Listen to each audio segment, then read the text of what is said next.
Welcome to this episode of Safe Home Podcast for struggling teens and their families finding their healing path. I am Joseph Nakao, a teen struggling with substance use, suicidal ideation, depression, and anxiety. And I'm Beth Syverson, Joey's mom, and I'm walking beside him while I work on my own personal growth and healing. Please note that this episode contains some swear words and mentions drug use and suicide attempts and may not be appropriate for sensitive listeners or younger children. So if you've been listening to the last several podcasts, you might notice that Joey's here with us today. So yay, hi Joey. We're zooming in so we can see each other, and he's at his dad's. And but we've been staying in touch, and we gave everybody a little update with the relapse episodes a couple of weeks ago. But do you want to just let us know how you're doing now, Joey? I'm doing okay, I guess. Life is not easy. Not like anything in my life, but mentally, it's like I've been struggling with depression and anxiety, substance use still. Yeah, it's just been, I kind of went back into my old paradigm, kind of spiraling down into a dark abyss of like not good behavior. Yeah. And it kind of culminated right before your birthday, right? That your birthday was really stressful. And then after your birthday, you sort of turned a corner. Yeah. But you but not what I'm seeing from you is that you want to feel better, but you're not taking the actions to do so yet. Yeah, exactly. So that saboteur is really strong, right? Anything else you want to say about how you're doing? I guess that I still love the podcast. I always think about it. I really want to be on here more, contribute more, because it actually helps me. And I really really appreciate all the and listeners listening and taking the time to just listen to us and take in all the information that we have to say. Mm-hmm. Can you tell a little bit more about how it's helping you? Well, it's taking me out of myself. I have a tendency of not liking to help myself over others. So by making this podcast, I'm helping other people, I hope. And it seems like that is a really good outlet for me rather than focusing on myself. Yeah, because right now, the way you're feeling right now, you don't give a shit about yourself. Yeah. Right. And so why would you want to be nice to yourself? Why would you want to help yourself? Hopefully that will shift as you keep working on things. And I hope you don't always feel like that for sure. But being able to help other people really motivates you. It always has, huh? Yes. So we even talked about the other night, Joey, working on these positive behaviors, not for himself, but for the pod. So the pod can keep going. And so we can continue to help more people. Yeah.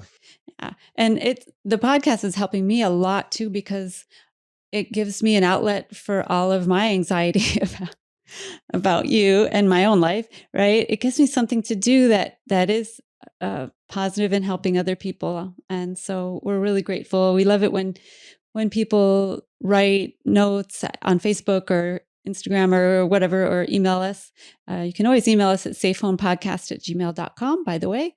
We love hearing, if our podcast has touched you and if it's made any difference for you or your teen or your family or whoever.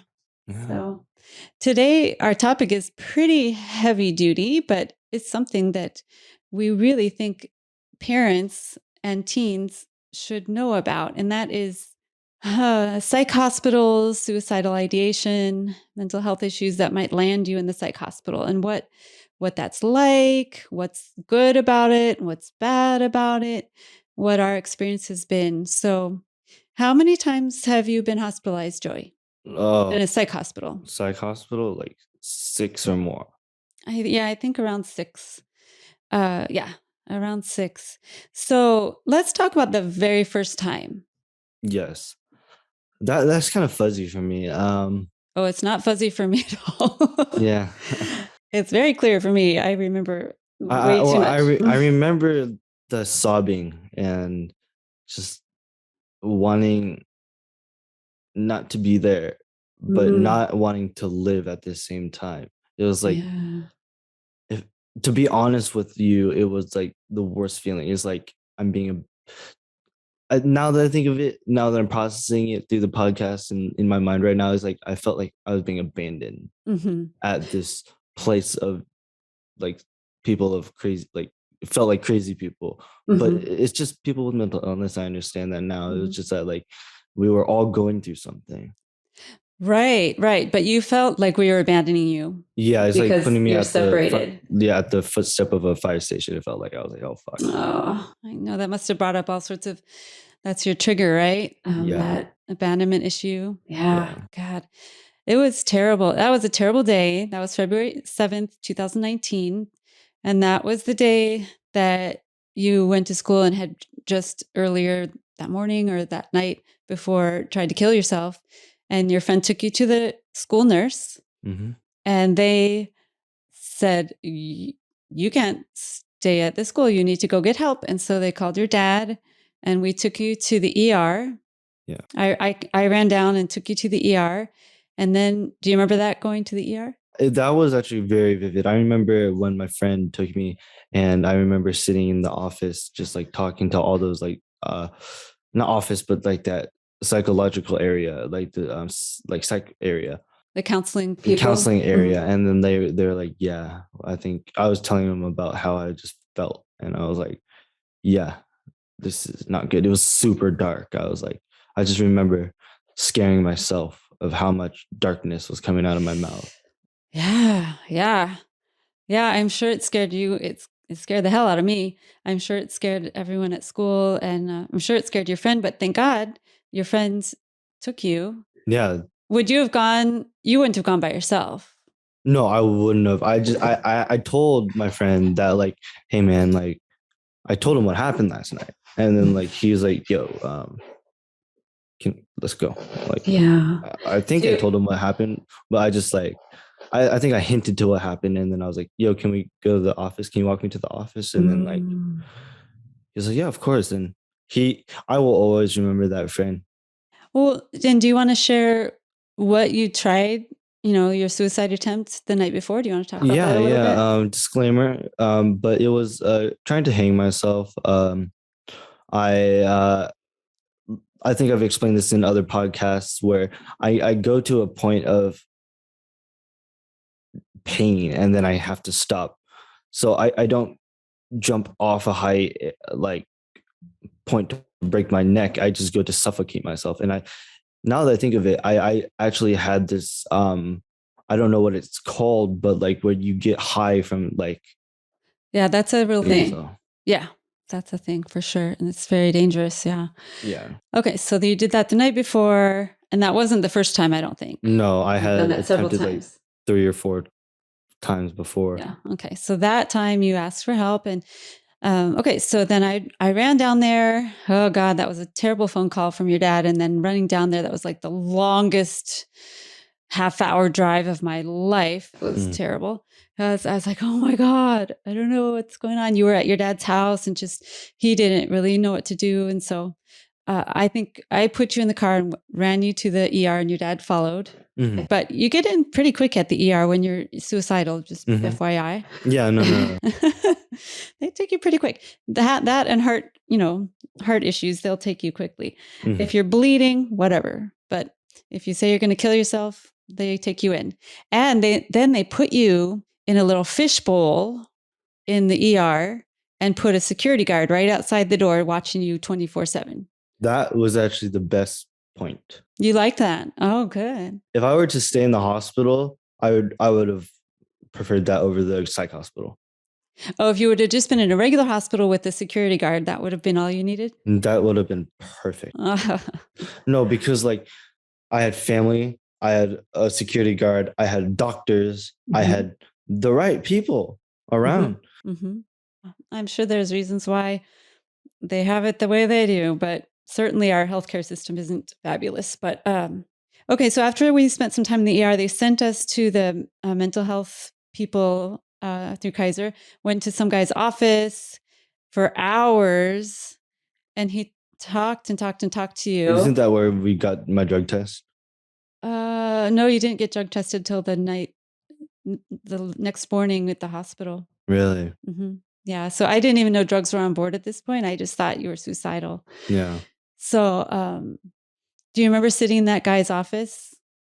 Yeah, the one at Kaiser, right? Yeah, and there was a security guard outside of his office too. Yeah, and then that one lady, she was a really nice lady. I remember her, and she was like, she gave me tea or something like that, Aw. or like water, like. Aw. And I just remember that I was like, in this moment of such distress, someone's being kind to me. Like it's like, Aw. Well, I have a little story about you. Do you remember offering that security guard half of your dinner? no. Yes. Yeah, we're in the middle of this crisis. And I think Jan ran to get food and she came down. So we had all of us sit there. I think she brought food for all of us because we were there for hours. And I remember that it was fresh griller. Yeah, fresh griller. And you're like, do you want some food, man? And he's like, no, I can't eat. Yeah. I don't think at that point we really understood what he was there for. But now looking back, I know he was just suicide watching you, making sure you didn't try to hurt yourself. Yeah. And then so the mental health guy there talked to you for quite a while, talked to us. And then he convinced you and us that hospitalization was what you needed. Yeah. And I will never forget, he called it kind of like a retreat. It is not a retreat, but it was kind of like a reset, like a refuge away from regular life. No, it's definitely not a retreat. It's definitely a safe zone. Safe zone. Uh-huh. Safe zone. Yeah. But retreat kind of denotes, nature and personal growth. So none of that. None of that.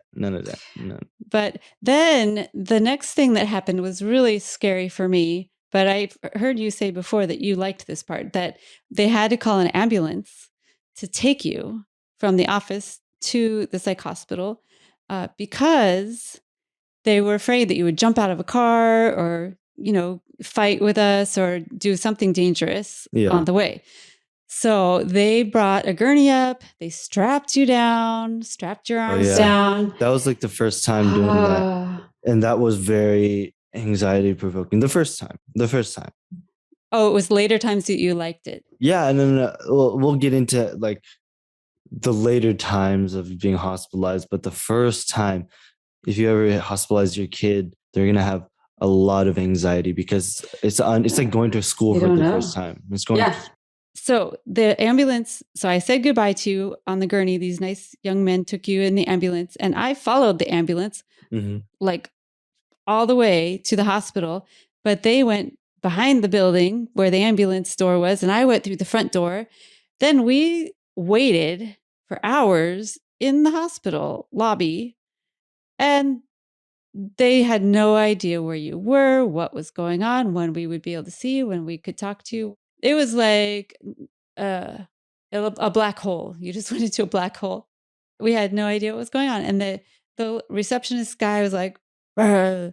He was gruff and he didn't know what was going on. I mean, the communication at that place was horrible. Yeah. But so why don't you tell us what happened? You got out of the ambulance, they wheeled you in, and then what happened?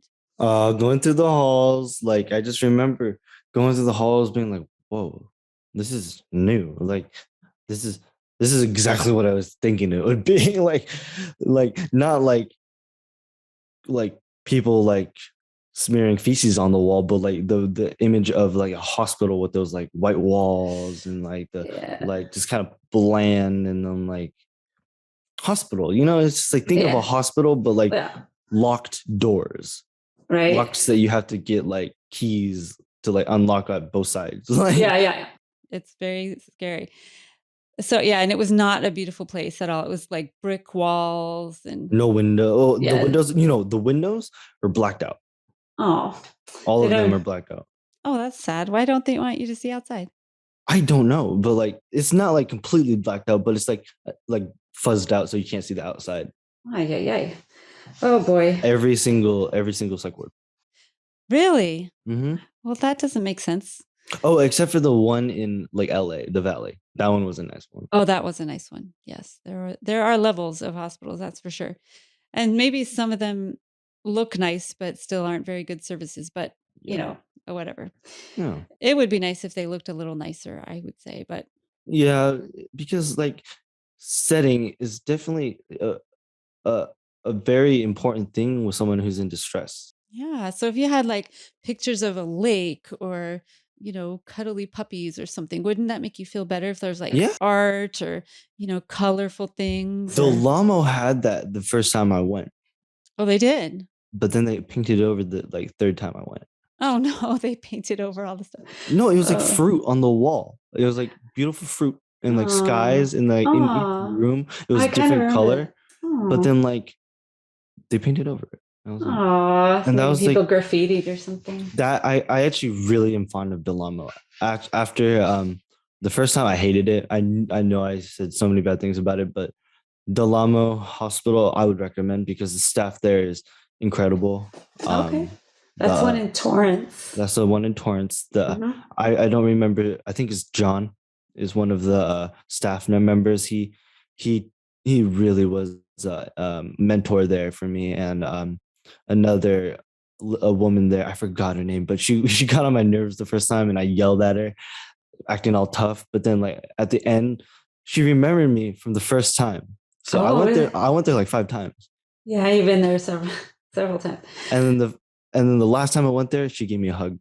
Aw. Oh, that's so nice. Yeah. I bet they just see everything there. God bless those people that are willing to work at those I would places. work there. I would work You at one. would? No, because Aw. I relate to those kids. I've been to one. I'm not one of those staff members who's never been. Oh. So like I want to be one of the staff members who understands. You would have a lot of empathy for the kids that are there. Yeah. Oh, okay. So what else? Did they make you change clothes or anything? Or They made you strip down, do like a whole clothes check, everything. Make sure you didn't have any weapons to hurt yourself or any like drugs or anything. And then they made you do the blood test, urine test, everything, like just a normal like physical, essentially. Mhm. Yeah. And the searching the clothes thing is pretty intense. What Yeah, other stuff that they would not allow? everything like sharp objects. Like even on your clothes, like Oh, shoelaces. shoelaces because yeah, you can like a belt. Because think about the suicidal part of things. Yeah.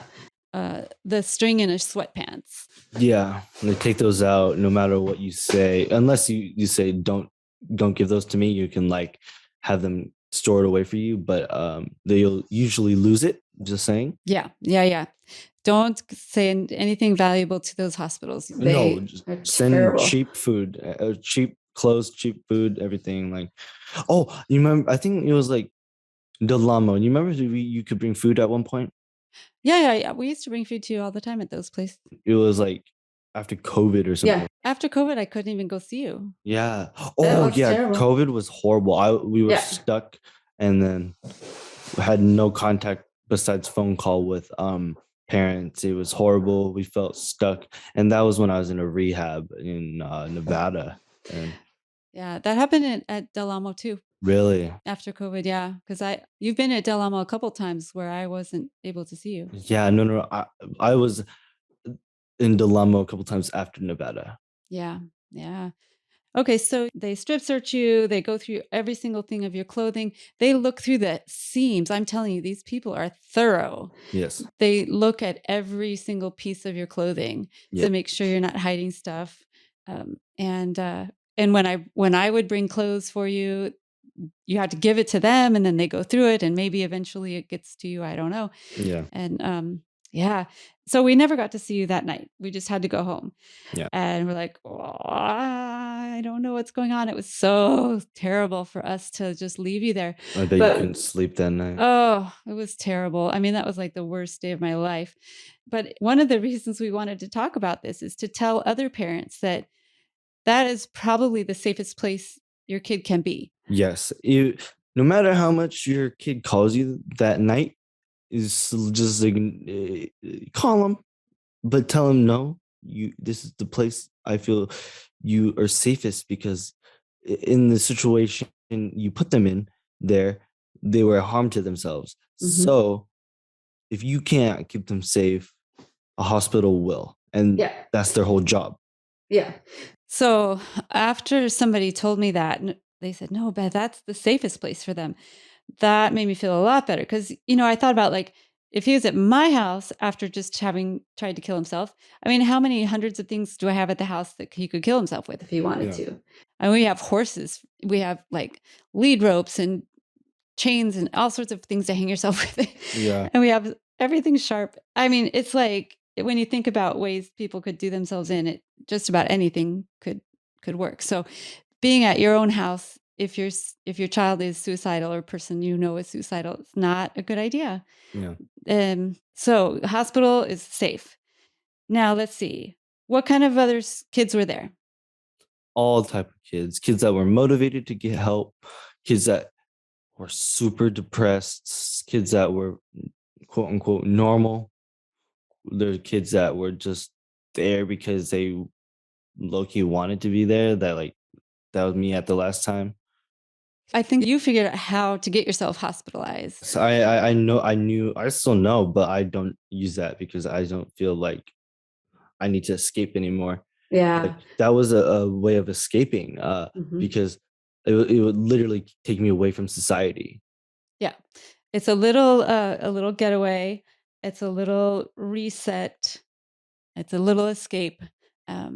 But yeah, Joey learned the words you need to use. Do not say what they are. I don't want other kids to do that. No. But he learned what words will get you a ticket to the psych hospital. Yes. Yeah.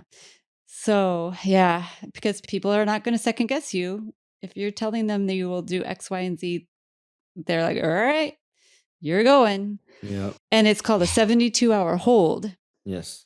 And you can't come out no matter what. Parents can't pull you out. Nobody can pull you out. It's a mandatory hold, involuntary Hold by the government for your safety. For your safety, yeah. And the safety of others too. Safety of others if you're homicidal, yeah. Yeah. So were any of the other kids scary or gross or anything like that? Oh, you find any type of kid there. Literally, it's surprising. You would never assume, like I saw a jock of a football team, like the quarterback of a football team. I saw a druggie, like the worst druggie you could see. I saw a cheerleader of a high school team. Like you see people that you would never expect to be suicidal. Wow. And what were they in there for? Anxiety, suicidal attempts? Suicidal ideation, anxiety, depression, homicidal ideation, sometimes even eating disorders, like sometimes because like they can almost get to a point of killing themselves. Yeah, right. So it's probably sometimes a little way station before you can go to some other sort of treatment. Yes. It's exactly what that is. It's to keep you safe. It's a hub for safety.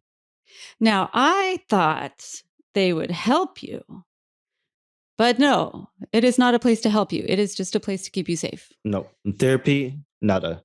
They give you therapy, but it's like the minimal amount of therapy, and it's like with untrained people. Yeah, it's like 5 minutes, and they say, "Hey, how are you doing?" And I don't know. It's a simple like 5-question resume thingy, and it's like, oh, okay, thank you, bye. I'm just gonna go back to my depression. Like, yeah. So that I was disappointed. I'm like, is somebody going to help him?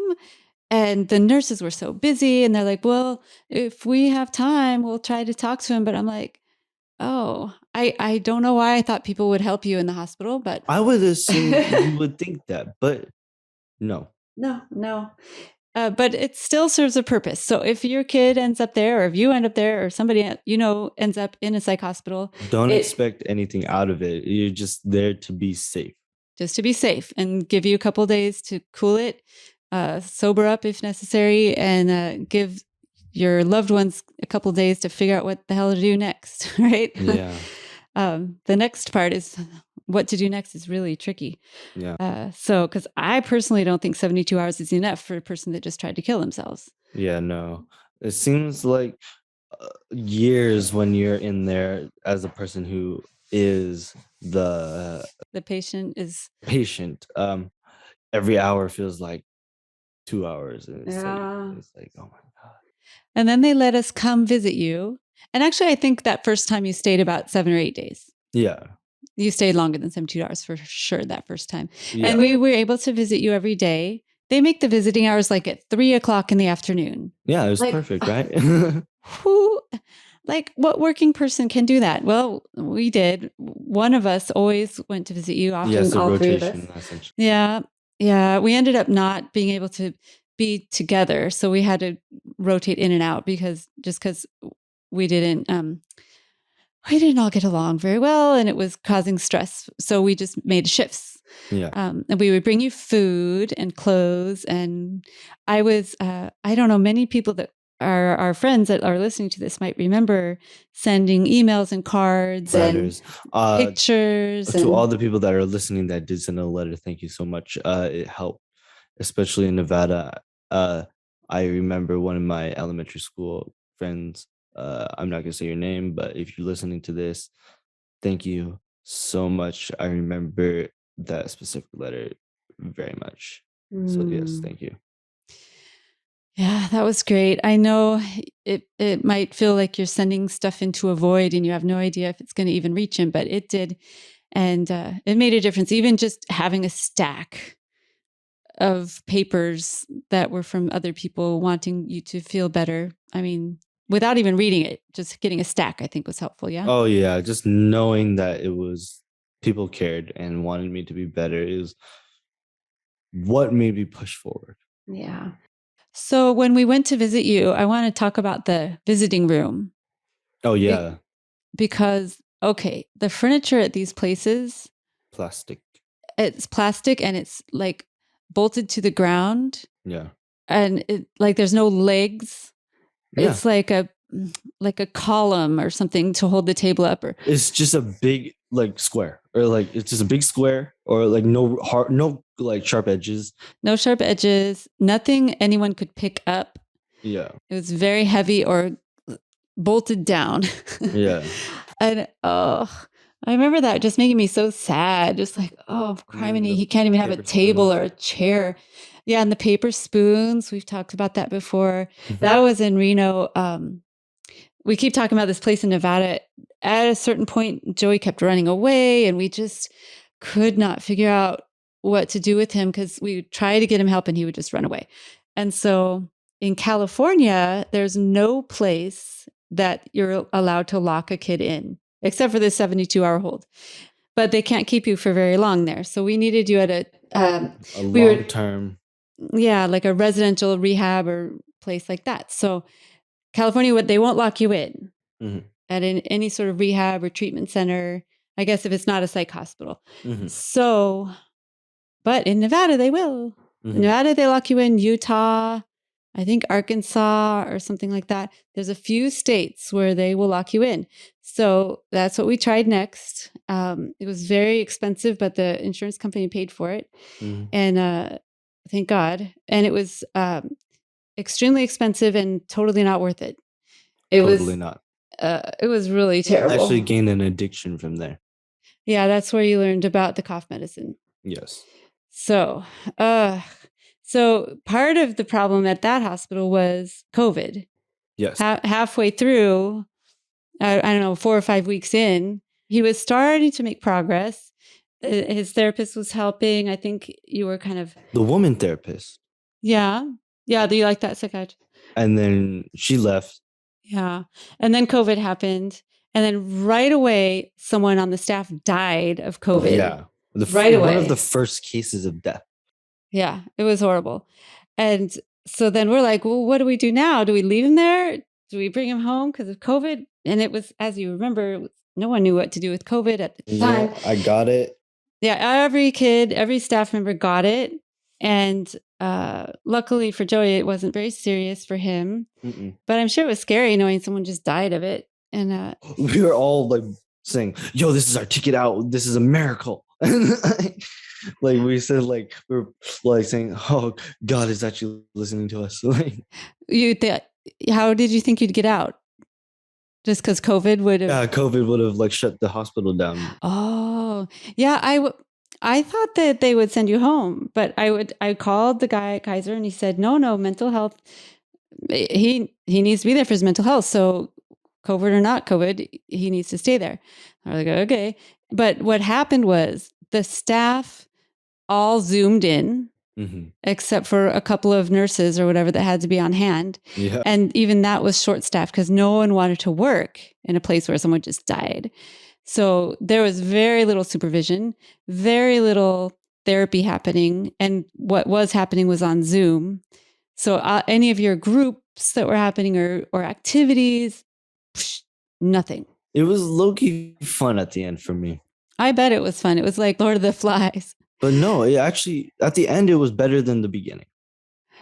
Just because you were loose and could do whatever you wanted? No, because remember what happened was the beginning was horrible. There was no like structure. Uh-huh. And then we all came to our senses. Oh, you mean the kids put the structure? Yeah. Yeah, tell us about that. Well, because we saw that we weren't getting treated and we wanted to be fair, and we understood that our parents are paying for this, or not all of our parents are paying for this, but maybe like we want to get the most out of this if we're going to be here for a month, right? We all figured that out. And we were like, okay, we're going to make a democracy. And then we did that, and it flip the whole entire hospital around. We got snacks more, we got treats, we got not TVs, but iPads. We got privileges because of what we were doing. And that shows you, if you work with the staff, work for yourself, and work towards a better life, things will happen better for you. And that's just manifestation. And I just believe in that. Yeah. So you guys coordinated yourselves, you elected leaders, you organized, and then you were less chaotic, less violent, you were all working together. Completely less violent. There was no fights at all. The first day, there was a fight. The first day you were there? Yeah. First day, I remember. I was like, yep, I want to get out of here right now. Yeah, it was pretty scary. Yeah, and he'd tell me that kids are fighting. You fought at a certain point. Yeah. Because, it changes people, Mom. I know.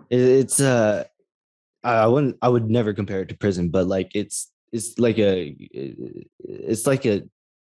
something like prison, where like you're not in society anymore. You're kind of like a wild animal in a cage. Yeah, and the problem is you got however many troubled teens all stuck in one place. I mean, that is a recipe for disaster right there. Yeah. It's like because you all teach each other and you all act out your behaviors that you're still trying to figure out. Exactly. And so it's not very good. And there at that particular place, it was just so understaffed and just chaotic. That was really it's tough. Unfortunate, but it could have been better. I know it could have been better with the staff they had and how much it worked out in the end. Yeah, because you guys switched it up. Well, that was pretty cool that you did that. Yeah. And then Kaiser said, okay, that's enough. Just boom, you're done. Yeah. And you were so not ready to be done. No, but I was so happy. You were happy to get home because what were you wanting to do when you got home? Relapse. Yeah, he was totally ready to relapse. Totally ready to relapse before he even left the place. So that was a tough transition. Well, let's talk a little bit about other, maybe positive transitions or what people should do to transition out of a hospital. Okay. So transitioning out of a hospital, you should go definitely into IOP or PHP. So IOP is in intensive outpatient program, and then PHP is partial hospitalization program. And which one is the longer day? PHP. The PHP. Okay, so you go from a hospital to a PHP. Which means you go like from 9 to 5, Monday through Friday. And it's sort of like being in the hospital. You got groups and you have individual therapy and you got, I don't know, snacks. But then you get to go home at a certain time. You go home at night. Yes. And so you do that every day for a couple of weeks, if your insurance will pay for this. And it's at this whole different set of, it's not a hospital, but it's like I don't know what it's called, like a treatment center, but that's all they do is IOPs and PHPs, these groups, and they just kind of babysit your kids, your mentally ill kids all together. Did you find those to be helpful at all, the PHP? No. No, that was sort of just a holding. It was a holding thing again, but it was just, if you were devoted to really getting help, it would definitely help. But like I was not. Yeah. And but they did drug test you there, yeah? Yes, and that is a good thing to do. Is the drug test you keeps liability. Yeah, so it keeps you accountable. So that helped you stay sober. And then once you're done with the PHP, then you do the IOP, which is a couple of nights a week, the similar kinds of groups. Just less hours. Yeah, just maybe like from 6 to 9, a couple nights a week. Yeah. At least that's what ours was. Oh, and I forgot to mention family therapy. Oh, that is so not fun. Family therapy at those places. Oh, yeah. The group family therapy. Group family. Oh, Jesus. Family support groups. Oh, God, those were horrible. I like those. You did? What did you like about them? To be honest with you, I enjoyed those because I get to learn from all the families, and then I also get to tell them about our stories. And I love it when it was really raw and like really got us all families just to open up about our like true emotions. And I think that's really good because you can do that at home, right? Easy. Well, not maybe easy, but like easier than in front of a bunch of random families. Yeah, that was the tricky part. And sometimes, we feel like we got thrown under the bus, and sometimes just hearing these other kids' stories, like, oh, it was pretty overwhelming. And then being there with your dad, it's just always a struggle. So those were not very fun for me, but I'm glad that you enjoyed them. Yeah. It was very eye-opening, though, to hear these other kids and what they struggled with. And a lot of times you look at them and you're like, huh, what are they doing here? Yeah, no, literally. I'm sure they looked at Joey like, what are you doing here? You look normal, but God, these kids, they can look normal on the outside, but they're struggling on the inside. Yeah. Mm-hmm. Struggling bad. A few of the kids you can tell, like they look like gang members or like, seriously depressed kids. Tough kids, really depressed. But a lot of the kids just look like kids you'd see walking through high school. Yeah. So thank you for listening. And I hope you learned a little something that you can store away just in case anyone you know ever has to go to a psych hospital. That there are a lot of good things about it. And, our health system is not super great. So there's some really bad things about it. But main thing we wanted to let you know is that it's a safe place. No, it's a safe place for someone who is in danger to themselves or others. Yeah. That's the summary. And so if you just need to sometimes go there. Yes. And it's okay. It's there for a reason. Yeah. So anyway, but we want to remind you to keep in touch with us on social media. Find us anywhere social media exists at Safe Home Podcast. You can also subscribe to us on YouTube if that's easier for you, or any of your podcast apps. And we are on Patreon if you would like to help us financially with a small monthly donation, patreon.com/safehome.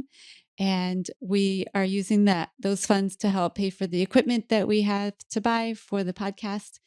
And please tell your friends or family members about this episode and about our podcast.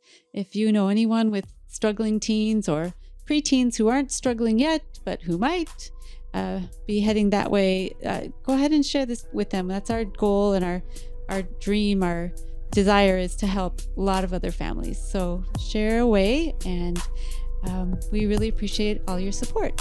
Yeah, and remember to stay safe.